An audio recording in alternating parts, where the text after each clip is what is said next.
महाराष्ट्रातला शेवटचा टप्पा आणि त्याची प्रचाराची सांगता आता झालेली आहे। आपल्यासोबत सुषमा अंधारे मॅडम आहेत। त्यांनी सुद्धा या सगळ्या 5 टप्प्यामध्ये आहे ते प्रचाराची धुरा आपल्या खांद्यावरती घेतली होती। काय सांगाल, एकूणच राज्यातलं वातावरण कसं वाटतंय? शेवटचा टप्पा आज झाला, त्याची प्रचाराची सांगता झाली। आज शेवटचा टप्पा झालाय। महाराष्ट्राची राजधानी आणि भारताची आर्थिक राजधानी मुंबई सगळ्यांसाठी महत्त्वाची आहे। या महाराष्ट्राची सत्ता मत्ता अस्मिता अबाधित ठेवण्यासाठी, महाराष्ट्र धर्म राखण्यासाठी मुंबादेवी निश्चितपणे मुंबईकरांना आशीर्वादित करेल। 4 उमेदवार मुंबईतले, इथे अरविंद सावंत साहेब, संजय दिना पाटील, अमोल भैया कीर्तीकर आणि आमचे चौथे, त्यासोबतच ठाणे आणि कल्याणमधले 2 उमेदवार वैशाली दरेकर, राजन विचारे आणि पालघरच्या भारती कांबडी, या सगळ्या उमेदवारांनी प्रचंड मेहनत घेतलेली आहे आणि आम्हाला खात्री आहे की मुंबईकर आम्हाला निराश करणार नाही। मुंबईमध्ये निश्चितपणे पुन्हा एकदा शिवसेनेची मशाल धडधडल्याशिवाय राहणार नाही। ज्या पद्धतीने आम्ही सगळ्याच लोकांनी जे अफाट कष्ट घेतले आहेत गेल्या 5 टप्प्यांमध्ये, त्या कष्टांचं चीज आम्हाला 4 जूनला बघायला मिळेल। आमच्यासाठी आज आमचा शेवटचा पेपर होता। आम्ही आता निकालाची वाट बघतोय। सगळ्या विद्यार्थ्यांना आनंद झालाय, सगळा अभ्यास संपलाय, शेवटचा पेपर संपलाय। त्यामुळे 4 जूनला आम्हाला माहिती आहे की आम्ही चांगल्या गुणांनी नाही तर आम्ही मेरिटमध्ये पास होणार आहोत आणि अव्वल राहणार आहोत आणि निकाल आम्हाला अपेक्षेप्रमाणे लागणार। मुंबई दक्षिणमधली ही जी लढत होते, जिथं सांगता झाली प्रचाराची, ती अगदी लक्षवेधी आहे। समोरचा उमेदवार कोण आहे तुम्हाला माहिती आहे, आणि उद्धव ठाकरे साहेबांनी सुद्धा त्यांच्या खास शैलीमध्ये समाचार घेतलाय। एकूणच या लढतीबद्दल काय सांगाल? ह्या सगळ्याच लढती असतील, म्हणजे इथे अमिनी जाधव असतील किंवा तिकडे रवींद्र वाईकर असतील, या सगळ्याच लोकांवरती भ्रष्टाचाराचे आरोप भाजपनेच केले होते आणि या लोकांना उमेदवारी द्यावी असं शिंदेंना रिमोट कंट्रोलद्वारे कंट्रोल करून भाजपनेच सांगितलं होतं।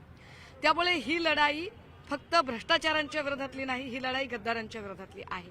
त्यामुळे एकूण गद्दारी आणि भ्रष्टाचारी असणाऱ्या या उमेदवारांना जनता त्यांची जागा दाखवेल। ज्या पद्धतीने, खरं तर मला त्यांच्याबद्दल जास्त बोलायची इच्छा नाही, पण तरीही एका प्रचार सभेमध्ये बोलताना मला वाटते उमेदवारीचा अर्ज भरताना यामिनी जाधव म्हणाल्या की माझा चेहरा फक्त टेक्निकल आहे आणि उमेदवार मोदी आहेत। तर टेक्निकल चेहऱ्याला लोकांनी का मतं द्यावीत? लोकांनी जो कामाचा माणूस आहे त्याला मतं द्यावीत। मला वाटतं कुलाबा असेल, अभ्युदयनगर असेल, एकूण इथला सगळा जो इलाका आहे तो कष्टकऱ्यांचा इलाका आहे, कष्ट करणारी लोक आहेत, मुंबईकरांना सेवा देणारी माणसं आहेत।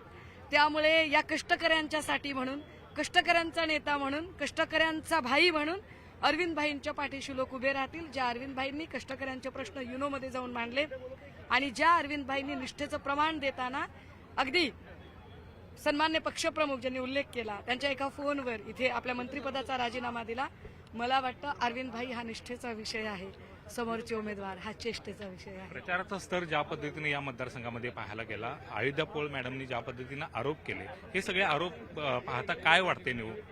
ती प्रचाराचा एकूण जो स्तर आहे ना, तो स्तर कितीही सत्ताधाऱ्यांकडून खालावण्याचा प्रयत्न केला तरी आमची लढाईच मुळात राजकारणाचा स्तर उंचावण्यासाठीची आहे। आमची लढाईच मुळात सुसंस्कृत महाराष्ट्र आणि छत्रपती शिवाजी महाराजांचा, फुले शाहू आंबेडकरांचा महाराष्ट्र, गुण्यागोविंदानं हिंदू, मुस्लिम, बौद्ध, ख्रिश्चन, ज्या जैन, सिंधी, पारधी एकत्रित, हे सगळे पारसी लोक एकत्रित राहतात, या सगळ्यांना एक सर्वधर्म समभावाने नांदवणारा महाराष्ट्र, तो राखण्यासाठीची लढाई आहे। त्यामुळे मला विरोधकांवर आता जास्त, मी म्हटलं ना की पेपर शेवटचा आम्ही दिलेला आहे आणि आता आम्ही फक्त निकालाची वाट बघतोय। जेवढा आम्हाला अभ्यास करायचा होता तेवढा अभ्यास केला, कुठेही कॉपी केली नाही। अत्यंत हुशार आणि आज्ञाधारक विद्यार्थ्याप्रमाणे आमच्या कॅप्टनने, आमच्या वर्ग शिक्षकांनी सांगितलेले सगळे नियम आम्ही पाळले आणि आम्हाला खात्री आहे की 4 जूनच्या निकालात महाराष्ट्र आणि मुंबई अव्वल असेल। शेवटचा प्रश्न विचारतोय, ज्या पद्धतीने तुम्ही यापूर्वी जी भाषणे केली होती त्या भाषणांचे व्हिडिओ आता प्रसारित होतात, हे बघून तुम्हाला काय वाटतं? मला एक सांगू का, मी चळवळीतली आहे, त्यामुळे मी सगळ्या पक्षांवर बोललेली आहे। कदाचित मी राष्ट्रवादी काँग्रेस सोबत असते तर यांनी पवार साहेबांबद्दलचे चंक बाहेर काढले असते। त्यामुळे हे जे चंक बाहेर काढणारे लोक आहेत हे सोयीस्कर वादाचे धनी आहेत। म्हणजे हे लोक 15 वर्षापूर्वी झोपले होते काय? 20 वर्षापूर्वी यांच्या तोंडात दात नव्हते काय? 20 वर्षापूर्वी हे हिंदू नव्हते काय? 20 वर्षापूर्वी हे जागरूक नव्हते काय? आत्ता का बरं तुम्हाला जाग येते? कारण आत्ता मी तुम्हाला सळो की पळो करून सोडलंय. परंतु माझ्यासाठी सन्मान्य पक्षप्रमुख उद्धव साहेबांचे शब्द फार महत्वाचे आहेत. नाशिकच्या प्रचार सभेत साहेबांनी ज्या 2 ओळी सांगितल्या होत्या की जो सुख में साथ देते हैं वो रिश्ते कहलाते हैं और जो दुख में साथ देते हैं वो फरिश्ते कहलाते हैं. या 2 ओळी माझ्यासाठी सगळ्यात मोठं प्रमाणपत्र आहे. सन्माननीय आमचे नेते आदित्यजींनी जे म्हणणं अक्षरशः म्हणजे आपल्याकडे न्यूज 18 लोकमतलाच जे मांडलं ती प्रतिक्रिया फार महत्वाची आहे. त्यानंतर हे गद्दार गँग चंगूर बंगूर लोक काय म्हणतात, बंद पडलेल्या इंजिनवाले काय म्हणतात, याच्यावर मला फरक पडत नाही. मी एवढ्या जोरात बेगॉन स्प्रे मारलाय 2 दिवसापूर्वी की त्यानंतर सगळे चिलट मच्छर असे तडफडायला लागलेले आहेत. तर त्यांची तडफड मी एन्जॉय करते. नो कॉमेंट, काही बोलायचं नाहीये. मी म्हणते ना की 4 जूनला निकाल बघायचा आहे, निकाल बघणार, गुलाल उधळणार.